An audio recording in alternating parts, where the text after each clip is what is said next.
Hello friends, কেমন আছেন সকলে? আশা করি ভালো আছেন। তো আমি আজকে আপনাদের জন্য নিয়ে চলে এসেছি আবারও একটা রেসিপি।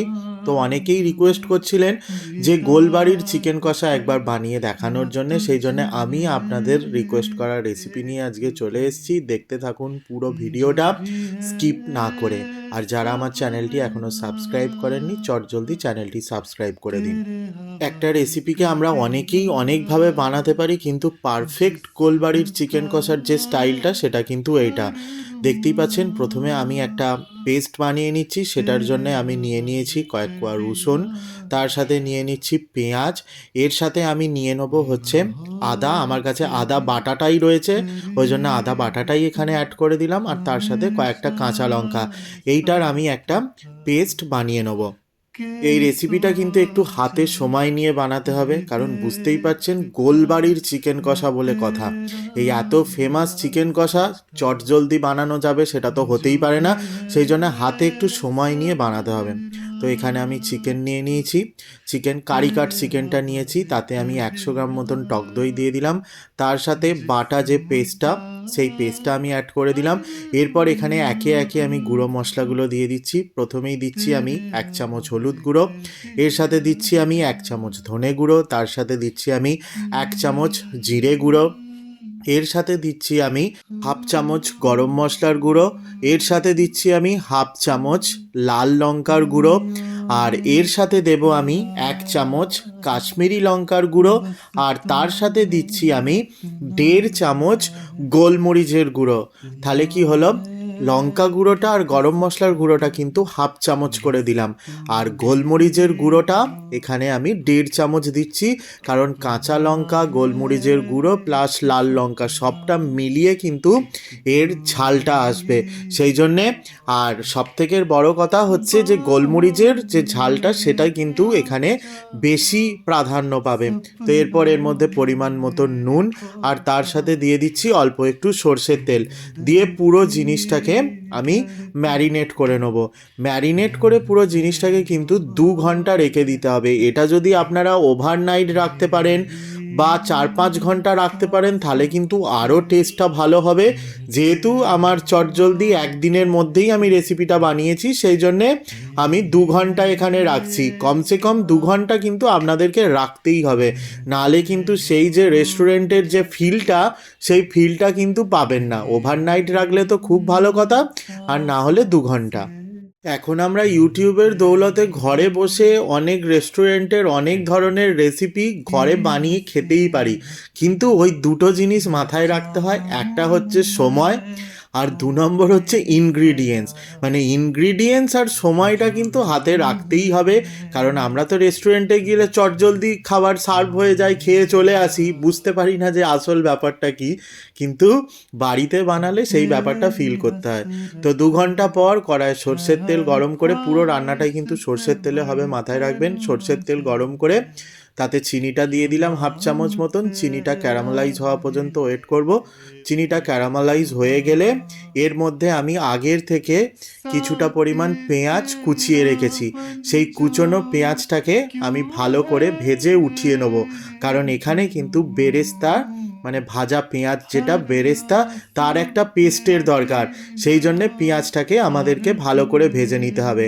আর এই সময় খেয়াল রাখবেন পেঁয়াজটা যেন বেশি ভাজা না হয়ে যায়, তাহলে কিন্তু ওই একটা আতেতো আতেতো চিকেনের মধ্যে ভাব চলে আসবে।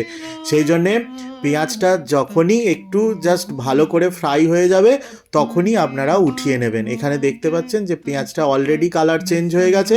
তো এইবার আমি উঠিয়ে নেবো, মানে একদম কড়াতে লাল করলে তাহলে কিন্তু পুরো জিনিসটা তেঁতো হয়ে যাবে। পেস্তাটাকে আমরা ঠান্ডা করে পেস্ট করে নেবো। এরপর এখানে সেম তেলে গোটা যে গরম মশলা, সেই গরম মশলা মানে লবঙ্গ, এলাচ, দারচিনি, তার সাথে আবার যাচ্ছে বড় এলাচ, আর তার সাথে যাবে হচ্ছে জিরে। এইটা হচ্ছে ফোড়নে যাচ্ছে, মাথায় রাখবেন বড় এলাচটা কিন্তু দরকার এখানে, অবশ্যই মাস্ট। তো তার সাথে গোটা গরম মশলার জিরে ফোড়ন গেল। এরপর এর মধ্যে একটা স্লাইস করা টমেটো আমি দিয়ে দিলাম, দিয়ে টমেটোটাকে দিয়ে একটু ভালো করে নেড়ে ছেড়ে ভেজে নিতে হবে।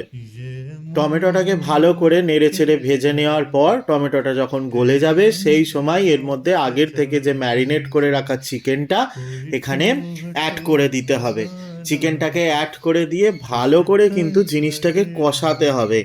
যত ভালো করে চিকেন কষানো হবে বা মাটন কষানো হবে ততই কিন্তু তার টেস্টটা ভালো হয়।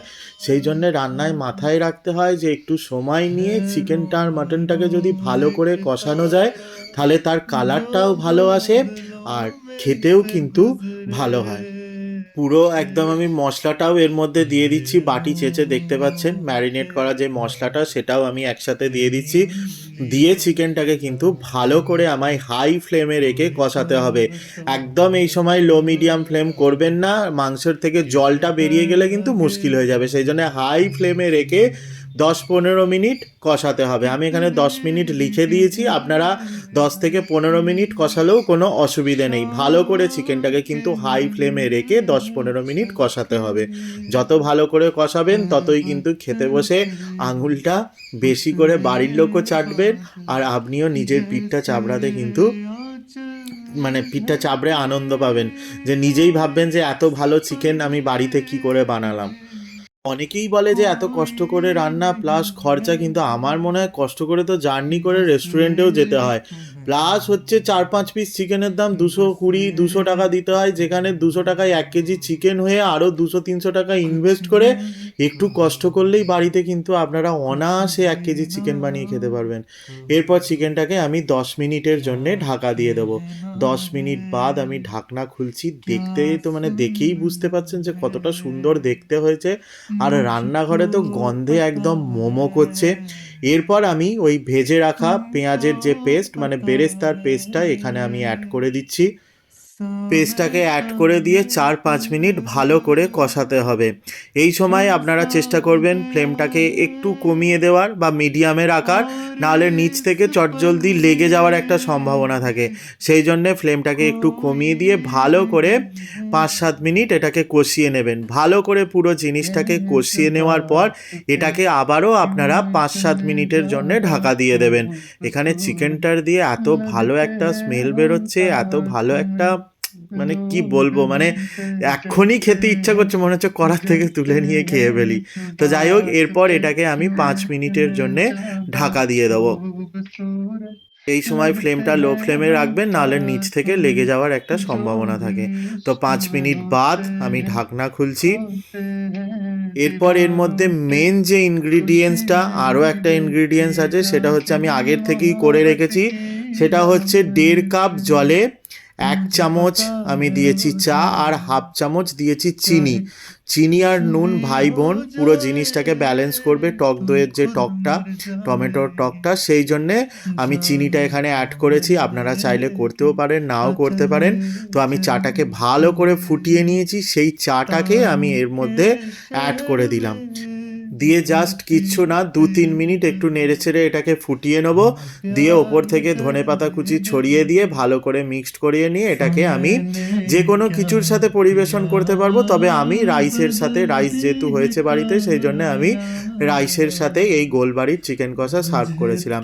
তো কেমন লাগলো আজকের রেসিপি অবশ্যই আমাকে কমেন্ট করে জানাবেন। অনেকেই জানেন যে আমি জন্ডিসের জন্যে বা বাড়িতে অনেক ধরনের প্রবলেমের জন্যে যারা আমাকে দেখেন প্রত্যেক দিন জানেন যে সেই সবের জন্যে আমি ভিডিও কন্টিনিউ করতে পারিনি অনেক দিন।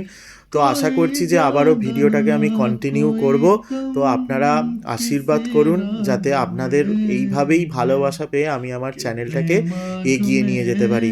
তো দেখা হচ্ছে আপনাদের সাথে নেক্সট ভিডিওতে। ততক্ষণ পর্যন্ত সকলে সুস্থ থাকুন, ভালো থাকুন আর চটজলদি আমার চ্যানেলটি সাবস্ক্রাইব করে দিয়ে পাশে থাকুন।